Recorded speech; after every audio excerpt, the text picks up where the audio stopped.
Hello प्यारे बच्चों, आज आपको जो स्क्रीन पे दिखाई दे रहा है बच्चों, वो बहुत ही आप सभी के लिए बहुत ही इम्पॉर्टेंट है।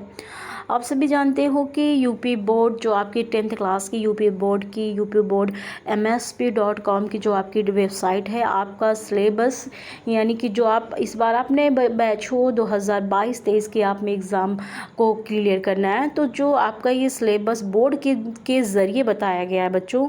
अभी हाल ही में मैंने जब सर्च किया तो अपलोड हो चुका था, इससे पहले अपलोड नहीं किया गया था, इसीलिए मैं आप सभी को नहीं बता पा रही थी। लेकिन अब आज ही मैंने देखा तो अपलोड हो चुका है, इसीलिए तुरंत मैं आज ही आप सभी को बताना चाहती हूँ बच्चों। जो हमारे इस बार 10th क्लास के नए बच्चे हैं और वो बोर्ड का पेपर देने जा रहे हैं, उन सब के लिए देखिए 2023 का सिलेबस आ चुका है और सिलेबस से ही आपको बहुत सारी तैयारी करनी है। वैसे तो मैंने आपको बहुत सारा वीडियो, सिलेबस से भी ज़्यादा वीडियो आपको के लिए बनाया है, लेकिन जो है कभी कभी ये भी होता है बच्चों, कुछ चीज़ें आउट ऑफ सिलेबस भी आ जाती हैं, तो वो कहीं ना कहीं अगर आप पढ़े रहेंगे तो आपके लिए बहुत अच्छी बात है, ठीक है। और दूसरा प्लस पॉइंट ये है कि अगर आपने इस सिलेबस जितना भी अच्छे से पढ़ा होगा तो इसमें से भी आपको कहीं ना कहीं वो क्वेश्चन तो कंपलसरी मिलना ही मिलना है। ओके, तो इस तरीके से आपके लिए मैं आज नया सिलेबस लेकर के आई प्यारे बच्चों, जो कि बहुत इंपॉर्टेंट है। आप सभी इसको गौर से पढ़िएगा और प्लीज़ बच्चों लाइक और कमेंट करना ज़रूर बच्चों, प्यारे बच्चों भूलिएगा नहीं। ओके बच्चों, तो ठीक है, वक्त को ना ज़ाय करते हुए हम फटाफट ले चलते हैं। देखिए हाल ही बिल्कुल लेटेस्ट है इस बच्चों आपका ये सिलेबस, ठीक है। तो देखिए ये क्या है आपका, ये है आपका विषय उर्दू ना क्लास 10th, ठीक है। ये है आपका, अब देखिए यहाँ पे क्या लिखा हुआ है, जूम करते जाएं थोड़ा सा हम आपको। देखिए ये कह रहा है कि आपका कि विषय उर्दू में 70 अंक का लिखित प्रश्न पत्र होगा तथा 30 अंक का आंतरिक मूल्यांकन विद्यालय स्तर पर किए जाएगा। यानी कि जो आपका पेपर होगा, रिटन पेपर होगा, लिखित पेपर होगा, वो आपका 70 नंबर का होगा और जो 30 नंबर होंगे यानी कि जो 30 नंबर होंगे वो आपको विद्यालय स्तर पर यानी कॉलेज लेवल पर आपको दिया जाएगा, ठीक है। यानी जो आपको पेपर अटेम्प्ट करना है वो 70 नंबर के ही अटेम्प्ट करना है और जो 30 नंबर का होगा वो भी आपके कॉलेज में टेस्ट होता है, वही 30 नंबर का, उससे आपको नंबर दिए जाएंगे। अगर आप अच्छी तैयारी करेंगे तो आपको जाहिर सी बात है कि आपको कॉलेज से भी अच्छे नंबर दिए जाएंगे, ठीक है। तो ये तो हुआ आपका 70 नंबर का पेपर। देखिए अब क्या दिया गया है इसमें ये दिया गया है आपका कि व्याकरण और उसका प्रयोग, आप सभी हिंदी तो बखूबी जानते होंगे। देखिए व्याकरण और उसका प्रयोग, अब क्या है इसमें कह रहा व्याकरण के केवल उन्हीं तथ्यों पर बल दिया जाएगा जो भाषा के प्रयोगात्मक ज्ञान और उसके लेखन एवं भाषण पर आधारित हो। व्याकरण का अध्ययन एक विषय के रूप में अनिवार्य नहीं है, परंतु छात्रों को कक्षा में पढ़ाते समय कह रहे कि व्याकरण यानी जो आपका कवायद होता है वो एक विषय के रूप में अनिवार्य नहीं होता है, बल्कि छात्रा में कक्षों को पढ़ाते समय भाषा में व्याकरण के महत्व तथा वाक्य प्रयोग पर अधिक बल दिया जाता है। साथ ही छात्रों का वाक्य विन्यास और दूसरी परिचित क्षेत्रीय भाषाओं में अनुवाद का अभ्यास कराना चाहिए। ये सब आप लोगों के लिए नहीं है, ये सब आपके टीचरों के लिए आपका निर्देश है, ठीक है। तो अब देखिए यहाँ से शुरू होता है सबसे पहले, यानी आपका क्या आएगा है, तो देखिए पहला आपका यही आएगा व्याकरण, यानी आपका पहला कवायद ही बनता है। अब देखिए कवायद पहनता है तो कवायद में भी आपको बताया जाएगा कि इसमें क्या क्या आता है। अब देखिए साहित्यिक विधाएं, देखिए साहित्यिक विधाएं ये आपका शुरू होता है, जो आपका नस्र का हिस्सा वो शुरू होता है। तो आपको इसमें 3 चीज़ें बहुत इंपॉर्टेंट, मैंने इससे पहले आपको नावल के बारे में पूरा पढ़ा दिया। देखिए नावल आया है इस बार, और इस बार अफसाना भी आपका इंपॉर्टेंट, नज्म भी आपका इंपॉर्टेंट है। यानी आता है आपका ये पूरे 10 नंबर का क्वेश्चन होता है बच्चों, लेकिन जो आपको 3 ही देखिए बहुत ईजिली कर दिया गया है। यहाँ पे 3 ही किया गया है, एक नावल आपका किया गया, दूसरा आपका अफसाना किया गया, तीसरा आपका नज्म किया गया। यानी इस बार आपको 100% ये तीनों याद करना है, ठीक है। अब क्या है आपका, अब देखिए है आपका अलंकार यानी कि देखिए कवायद में क्या क्या, कवायद भी मैंने बहुत सारा आप लोगों को पढ़ाया था बच्चों। देखिए कवायद है आपका हुस्न तालील है, मिरातुन नज़ीर है, तज़ात है, तलमी है, और क्या है लफ़ व नश्र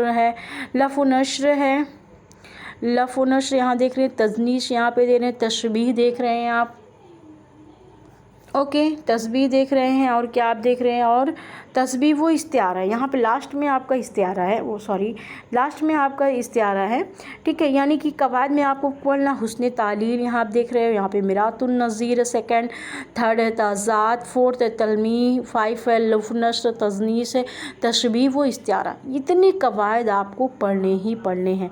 और सबसे पहला जो आपका क्वेश्चन बोर्ड में बनता है या आपके पेपर में भी बनेगा, वो आपका कवायद ही कवायद बच्चों बनेगा, ठीक है।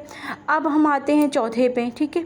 चौथा हमारा क्या कह रहा है, चौथा हमारा कह रहा है मुहावरात मुहावरात व ज़रबुल मिसाल। ये भी आपका मुहावरे जो जुमलों में इस्तेमाल होते हैं वो है आपका। निबंध यानी कि आपका जो मजमून होता है वो है यहाँ पे इम्पॉर्टेंट, ठीक है। और ये आप पठित यानी गैर दरसी नशरी इक़्तिबास का खुलासा बच्चों मैंने आपको बहुत सारे खुलासे बताए हैं। जो पढ़ी हुई आपकी जो आपकी गैर दरसी यानी बिना पढ़ी हुई किताब का एक खुलासा लिखने को आपको आता है, 10 नंबर का वो भी होता है, शायद 10 नंबर का होता है। तो ये है आपका, ठीक है। अब देखिए बा में क्या है, यानी आ और बा, देखिए दो में आपको इन्होंने डिवाइड कर दिया। एक खंड आ था ये आपका खंड बा यानी कि दूसरा है, ठीक है। अब फटाफट हम देखते हैं कि दूसरे में आपका क्या दिया हुआ है। तो ये निर्धारित पाठ पुस्तक गद्यांश उर्दू की नई किताब कक्षा 10 के लिए प्रकाशन NCERT यानी NCERT बोर्ड से ही आपकी यूपी की भी किताबें चलेंगी। निम्नलिखित गद्य के पाठ अध्ययन के लिए प्रस्तावित है। देखिए अब गद्य यानी कि आपका जो नश्र होता है, अब तो हम उर्दू में आपको सारी चीज़ें बताएंगे क्योंकि जो आपका नश्र का जो सबक इम्पॉर्टेंट है वो बताया गया। देखिए सबक एक उमराव जानादा, ये भी मैंने बच्चों वो अपने वीडियो में उमराव जानादा पूरा पढ़ाया हुआ। चारपाई सबक रशीद अहमद सिद्दीकी का ये भी मैंने पढ़ाया है। पूरे चांद की रात ये भी मैंने बताया है। और ये भी बताया था कि पिछली बार बहुत इंपॉर्टेंट था और उसमें देखिए बच्चों मिला भी था आपको, ठीक है। और ये एक देखिए लेटेस्ट नहीं है लेकिन इसमें से आया हुआ था इस बार आपका जो है तशरीह करने को पूरे 10 नंबर क्वेश्चन इसमें से आए थे। हिंदुस्तानी तहजीब के अनासिर प्रोफेसर एहतसाम हुसैन, यानी फिर आपको यही सबक आपको पढ़ने हैं, ठीक है। अब आपका देखिए उसमें आता है नश्र में क्या आता है, गद्य में मीर अमन। अब देखिए किसके बारे में आपको पढ़ना है। मीर अमन जो आपके राइटर हैं, मीर अमन के बारे में पढ़ना है, गालिब के बारे में पढ़ना है, प्रेमचंद रतननाथ सरशार, ठीक है, रतननाथ सरशार। और ये क्या है, अबुल कलाम आज़ाद। इतने राइटरों के बारे में आप सभी को पढ़ना है, ठीक है। अब देखिए गद्य लेखक यानी इनका जो जीवन परिचय होता है, सवानी हयात जिसको हम उर्दू में कहते हैं और हिंदी में कहते हैं जीवन परिचय। जीवन परिचय आपका क्या क्या आएगा, जीवन परिचय तो इन्हीं लोगों का जो ऊपर मैंने अभी बताया आपको कि मीर अमन है, गालिब है, प्रेमचंद, रतननाथ सरशार है, अबुल कलाम आज़ाद। इतने अगर आप अच्छे से पढ़ते तो इन्हीं में से आपको जीवन परिचय यानी कि हालात ज़िंदगी यानी कि सवानी हयात आपको लिखने को आ जाएगा। गद्य लेखन की विशेषताएं, नस्र निगारी, ठीक है, नस्र निगारी आपकी जो पहले ही सबक शुरुआत में रहती हैं। और दूसरा आपका क्या है, दूसरा हम आपका देखते हैं ये वाला यानी बा वाला क्या है, गद्य लेखक का जीवन परिचय, ये तो हो गया, ठीक है। तर्ज निगारिश और मालूमात फराहम करना, ये भी आपका हो गया। अब देखिए सेकंड पे आपका क्या आता है, सेकंड पे आता है आपका, यहाँ पे मैं दिखा दूँगा आपको, निर्धारित पाठ पुस्तकें यानी उर्दू की नई किताबें 10वीं जमात के लिए प्रकाशक NCERT नई दिल्ली। यानी जो आपकी इस बार की किताब आई हुई है वो NCERT के ज़रिए ही, NCERT बोर्ड वाला नहीं, सॉरी बोर्ड नहीं है वो, NCERT ही जो चलाता है वही सारी किताबें आपको भी चलेगी। उर्दू की नई किताब 10वीं जमात के लिए यही किताब आपकी चलेगी। और इसके अभी राइटर का नाम भी मैं बता दूंगी, जो बच्चों के पास किताबें हैं वो मिला लेंगे फ़िलहाल। देखिए अब दूसरा आपका शुरू होता है गज़ल, ठीक, यानी कि आपका जो पद्य वाला हिस्सा यानी कि आपका जो गज़ल है और शेर वाला हिस्सा वो शुरू होता है आपका। इसमें गज़ल आपको अगर पढ़नी है तो हाली की पढ़नी है, इकबाल की पढ़नी है, हसरत मोहानी की पढ़नी, असरार गोंडवी की पढ़नी। देखिए मैंने हाली की भी आपको नज़्म रोटी नामा वगैरह पढ़ाई, इकबाल की भी नज़्म मैंने आपको पढ़ाई, हसरत मोहानी की भी मैंने नज़्म नहीं, सॉरी बच्चों यहाँ पे गज़ल की बात हो रही है, नज़्म तो आपकी भी यहाँ शुरू होगी, सॉरी। तो यहाँ पे हाली की भी मैंने आपको जो है गज़ल पढ़ाई है, इकबाल की भी पढ़ाई है, हसरत मोहानी की भी पढ़ाई, असगर गोंडवी की। आप चाहिएगा मेरे चैनल पर, पुराने चैनल पर बच्चों मैंने सारी नज़में, क्योंकि आपका सिलेबस चेंज नहीं हुआ है अभी तक उर्दू का, कुछ उसमें जो है थोड़ा सा कम ज़्यादा ज़्यादा कर दिया गया या लेटेस्ट हमें जो करना है, जब से कोरोना काल चल रहा था तब से या कुछ कम ज़्यादा होता रहा, लेकिन बदलना नहीं है आपका सिलेबस, ये इतना जानिए। उसी में से कम ज़्यादा किया गया है, तो ये इतना मैंने सब पढ़ाया हुआ। आप मेरे चैनल पे जाइएगा अगर आप नए हैं तो आप सभी पूरा देखेंगे। मैंने हसरत मोहानी की, असगर गोंडवी, फ़ानी बदायूनी की, जिगर मुरादाबादी, फ़्राक गौरव, पूरी सबकी मैंने गज़ल पढ़ाई बच्चों। आप सभी ज़रूर देखिएगा इसको, ठीक है। अब नेक्स्ट शुरू, आप यही सब चीज़ें बच्चों टफ भी होती है आपकी उर्दू में। जो सबसे ज़्यादा आपके लिए मुश्किलात है वो आपकी नज़्म और आपकी गज़ल ही बच्चों इम्पॉर्टेंट भी है और वो थोड़ा सा मुश्किल भी। अगर आप यहाँ से पढ़ेंगे आपको बहुत सारा फ़ायदा मेरी वीडियो से मिलेगा, ठीक है। नेक्स्ट है आप बच्चों आपका नज़मियात, ठीक है। नज़मियात यानी नज़्म में क्या है, देखिए हाल ही की मैंने आपकी रोटीनामा पढ़ाया, वही है आपकी दुर्गा सहाय शरूर की भी मैंने नज़्म पढ़ाई, इकबाल जोशी मलिहाबादी की भी पढ़ाई, चकबसे की पढ़ाई, वही सारी चीज़ें फिर आपको इस बार मिलने वाली है। तो आप सभी बच्चों मेरे चैनल पे आप जाइए, जो मेरा पुराना वीडियो आप सभी उसको पूरा कंप्लीटली देख लीजिए, फिर देखिए आपकी तैयारी कैसे शुरू होती है। ओके, अब तो ये हो गया। अब देखिए आपका नंबर 2 पे क्या है, शोरा जो पाठ्य पुस्तक में आधारित है कि सवाने हयात, वैसे 2 की सवाने हयात आती है आपकी, एक नश्र निगारों की आपकी सवाने हयात ज़रूर आती है और आपकी जो नज़्म निगार है उनकी भी आती है। तो इनमें देखिए किसकी सवाने हयात बताई गई है कि कलाम की खूबियाँ बखूबी रोशनास कराया जाए, यानी जो हमारे शोरा है जिन्होंने शायरी लिखी है उनके कलाम की क्या खूबियाँ वो हम आप सभी को ज़रूर बताएं, इसमें ये बताया जा रहा है। और लास्ट है आपका क्वेश्चन उर्दू ज़बान व अदब का इर्तिका, यानी कि उर्दू ज़बान इर्तिका यानी शुरुआत, हमारी उर्दू ज़बान कैसे हमारे वजूद में आई, कैसे कैसे आगे बढ़ती चलेगी, इसके बारे में आप सभी को जानकारी यहाँ पर दी जाएगी, ठीक है। तो ये है आपका निर्धारित पुस्तक उर्दू की नई किताब 10वीं जमात के लिए, प्रकाशक NCERT। अब देखिए लिखने वाले राइटर कौन है, देखिए रेट यहाँ पे आप गौर कीजिएगा बच्चों। सहायक पुस्तक उर्दू अदब की तारीख लेखक अजीमुल हक जुनैदी, मतलब एक अगर पुस्तक सहायक यहाँ पे दिया गया, सहायक पुस्तक के बारे में बात की गई तो वो किसकी किताब है, वो अजीमुल हक जुनैदी की किताब है, ये आपके राइटर का नाम दिया गया है। वैसे फ़िलहाल जो मैं किताब से आप सबको पढ़ाती हूँ बच्चों, वो किताब वही किताब है आपकी और उसी से जो है पूरा आपका सिलेबस है, कहीं कुछ बाहर का नहीं जो मैंने अभी तक आपको बताया। इसीलिए आप जो मेरी किताब, मैं जिस किताब से पढ़ाती हूँ ऊपर मैंने जो है उस पर फ्रंट पे ही उसका जो टाइटल भी हमेशा अपने चैनल पे लगा रखा है, तो आप सभी वही किताबें ले लीजिए। बस अगर आप कोशिश करिएगा तो कि लेटेस्ट ईयर की यानी कि 2022-23 की अगर मिलती है तब तो और भी बहुत अच्छी बात है। तो आप सभी बच्चे किताबें ले लीजिए और यही सब सिलेबस है आपका। एक बार अगर आपके लिए अगर क्या अगर आप इसके स्क्रीनशॉट लेना चाहें ले लीजिए, लेकिन ये आप सभी के लिए बहुत इंपॉर्टेंट है, आप सभी स्क्रीनशॉट ले लीजिए पहले।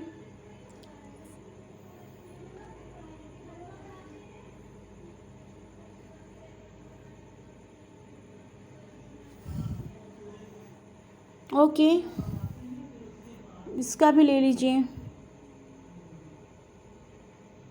देखिए मैं यहाँ पे आपको एक चीज़ इम्पोर्टेंट बता दूँ। अब देखिए आंतरिक मूल्यांकन क्या होता है मैं आपको यहाँ पे बताती हूँ। आंतरिक मूल्यांकन 2022-23, क्योंकि आप पेपर देने जा रहे हैं तो 2023 में ही आपका बोर्ड होगा। हेतु आंतरिक मूल्यांकन निम्नवत कराए जाने की संस्तुति की गई है। देखिए कब आंतरिक मूल्यांकन होगा, पहला होगा आपका अगस्त माह में यानी फर्स्ट आने वाला है आपका, ठीक है। द्वितीय जो होगा आपका दिसंबर माह में, ठीक है। और 4 जो लास्ट वाला आपको होगा वो मासिक परीक्षा वर्णनात्मक परीक्षा के आधार पर जुलाई, अगस्त, नवंबर, दिसंबर में ये आपका इतना चारों होगा। अब देखिए आपका कम क्या किया गया, यानी 30% कम किया गया पाठ्यक्रम। जो आपको पहले जो मैंने अभी तक पढ़ाया मैंने पूरा आपको पढ़ाया, कम क्या किया गया, देखिए जो कम किया गया वो कसीदा, मरसिया, ये दोनों आप में कम कर दिया गया। अब गद्यांश में देखिए क्या क्या किया गया है, सवेरे जो कल आँख मेरी खुली ये भी मैंने आपको पढ़ाया। गरम कोट अभी देखिए मैंने कल ही या आज ही मैंने इसका वीडियो दिया था, ये भी देखिए कम कर दिया गया। मौलवी अब्दुल हक अल्ताफ़ हुसैन हाली ये भी कम कर दिया गया है। अब आप उसमें देखेंगे गज़ल में क्या क्या कम किया गया है, गालिब, मोमिन और आतिश कम कर दिया गया है।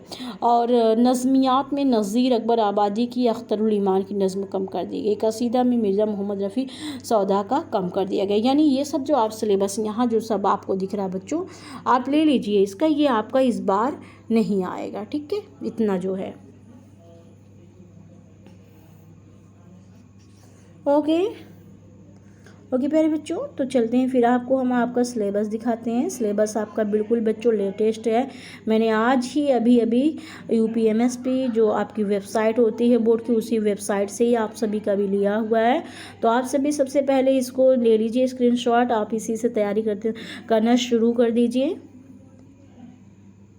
ठीक है बच्चों, तो आप सभी तैयारी शुरू कर दीजिए। मैं भी इंशाल्लाह कोशिश करूँगी कि आपको पूरा से पूरा आपका सिलेबस बता सकूँ। लेकिन बच्चों, मैं हमेशा कहती हूँ कि आपका साथ बहुत ज़रूरी है मेरे लिए, और आपका साथ बहुत ज़रूरी है। आप सभी खुद भी, जो बच्चे अभी तक सब्सक्राइब नहीं किए हैं वो बच्चे सब्सक्राइब कर लें प्लीज़ बच्चों। अगर आपको अच्छा लगता है तो प्लीज़ लाइक करो और दूसरे बच्चों को भी शेयर करो, ताकि हमारे हर बच्चे उर्दू में, जो आपका अनइंटरेस्टेड हो गए उर्दू में, आप इंटरेस्टेड हो जाओ उर्दू में। ऐसा ना हो कि आप सारे सब्जेक्ट के साथ उर्दू सब्जेक्ट ज़रूर लेकर के आगे बढ़ते चले जाएं। ठीक है बच्चों, तो प्यारे बच्चों, आप सभी मेहनत से यूँ ही पढ़ते रहिए और अपना ख्याल रखें। मैं आगे आपको फटाफट बहुत सारे वीडियो बनाने वाली हूँ। तब तक के लिए आप सभी मेहनत से पढ़ते रहिए। टेक केयर, अल्लाह हाफिज़।